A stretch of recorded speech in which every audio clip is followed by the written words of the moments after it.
Berikutnya seorang ibu di Gorontalo tega menganiaya anak kandungnya sendiri. Aksi bejat ini dipicu pertengkaran sang ibu dengan suaminya karena masalah ekonomi. Video penganiayaan justru direkam sendiri oleh pelaku kemudian dikirimkan ke suaminya dengan maksud agar sang suami peduli dengan keluarganya. Motif pelaku menganiaya korban karena kesal suaminya sudah beberapa hari melaut tanpa tidak kunjung pulang ke rumah. Masalah ekonomi juga menjadi pemicu sehingga kemarahan pelaku dilampiaskan kepada anak mereka. Saat ini korban yang masih berusia 4 tahun telah mendapatkan perlindungan dari kepolisian dan pihak terkait untuk membantu menghilangkan trauma sang anak dari kejadian tersebut.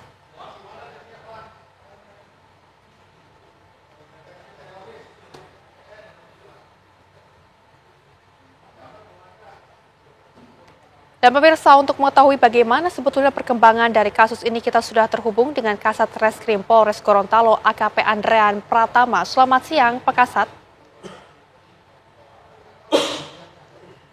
Selamat siang, Mbak. Baik, Pak, ini kan kalau Selamat kita siang, lihat ya, aksi kekerasan seorang ibu yang tega menganiaya anak kandungnya sendiri pun nampaknya ini sudah viral di media sosial, sudah viral juga di mana-mana, Pak.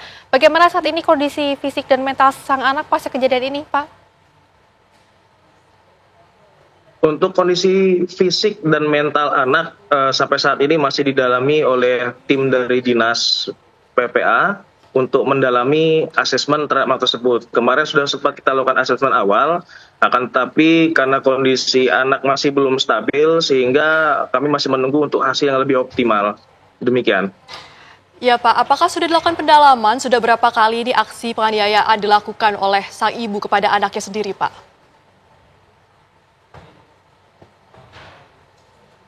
Ya, menurut dari hasil pemeriksaan kami, kejadian ini berawal terjadi pada tanggal 27 September 2025, yang mana terjadi pada 2 jam yang berbeda, pada pukul 11 WITA dan pada pukul 16.30 WITA. Pada pukul 11.00 WITA, pengambilan video dilakukan dengan cara mencibit korban, lalu dikirimkan kepada suaminya, lalu pada pukul 16.30 WITA dilakukan dengan cara anak korban dia terlentang lalu ditaruhnya kaki di atas dada lalu di video dan dikirimkan kepada suaminya dengan maksud untuk suaminya memberikan dukungan ekonomi kepada keluarganya. Oke, artinya motifnya adalah ekonomi, Pak. Tapi kami juga sempat mendapatkan informasi kalau suami ini bekerja sebagai pelaut. Tapi apakah memang suami ini sering tidak pulang sehingga sang anak seringkali ditinggal berdua saja dengan ibunya ini, Pak? Atau seperti apa? Ya, dari hasil pemeriksaan bahwasannya menurut keterangan daripada terduga pelaku mengatakan bahwasannya suami daripada terduga pelaku ini sudah beberapa hari dia tidak pulang, beberapa bulan tidak pulang, kurang lebih sekitar 3 bulan, terkadang dia pulang, nanti sebentar dia pergi lagi melaut selama sebulan, lalu begitu kembali terkadangnya membawa rezeki sebesar 1.900.000 dan itu kurang cukup menurut terduga pelaku untuk memenuhi kebutuhan daripada keluarganya. Karena terduga pelaku ini memiliki kedua orang anak, yang mana anak pertama berumur 4 tahun, yaitu merupakan korban yang dilakukan pengambilan video tersebut, dengan anak kedua yang berumur 10 bulan. Yang saat ini pada saat kejadian kemarin sempat dititipkan kepada orang tua daripada terduga pelaku yang sudah berumur. Demikian, Mbak. Ya Pak Andrean, apakah juga sudah dilakukan pendalaman? Apakah ini sang ibu sebenarnya mengalami masalah mental, masalah kejiwaan, atau sebenarnya motif penganiayaan ini hanya karena kesal suami tidak pulang? Bagaimana, Mbak? Suaranya terputus-putus? Iya Pak, apakah juga sudah dilakukan pendalaman Pak? Apakah ini sang ibu juga mengalami masalah mental ataupun kejiwaan? Ya, untuk pendalaman psikologis untuk terduga pelaku masih dilakukan pendalaman oleh Dinas PPA, Mbak, izin, Mbak. Oke, apakah artinya ini sang ibu akan kemudian diproses secara hukum ke depannya, Pak? Ya, setelah kita melakukan pemeriksaan, bahwasannya kita sudah memeriksa beberapa saksi, kurang lebih sekitar 5 orang saksi. Lalu juga kita sudah menerapkan pasal 80 junto pasal 76C Undang-Undang Nomor 35 Tahun 2014 tentang perlindungan perempuan dan anak. Sampai saat ini kami masih melakukan pemeriksaan, lalu pada saat nanti sudah lengkap hasil pemeriksaan baru kami akan lakukan perkara ini untuk tahap penyidikan. Pak Andrian, mungkin bisa ditegaskan kembali, apakah saat ini sang anak ini masih tinggal bersama dengan ibunya, Pak?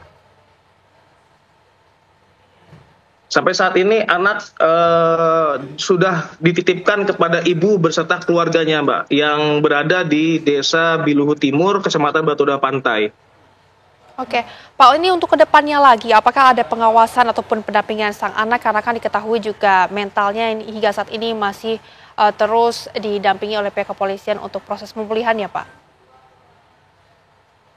Ya, kedepannya kami akan selalu berkoordinasi dengan dinas, Mbak, untuk dalam pengawasan dan juga kita berkoordinasi dengan Babin Kamtibmas setempat di Polsek Batuda Pantai untuk selalu melakukan pengawasan dan juga pengecekan terhadap korban dan juga terduga pelaku dalam proses pemeriksaan yang masih berlanjut saat ini.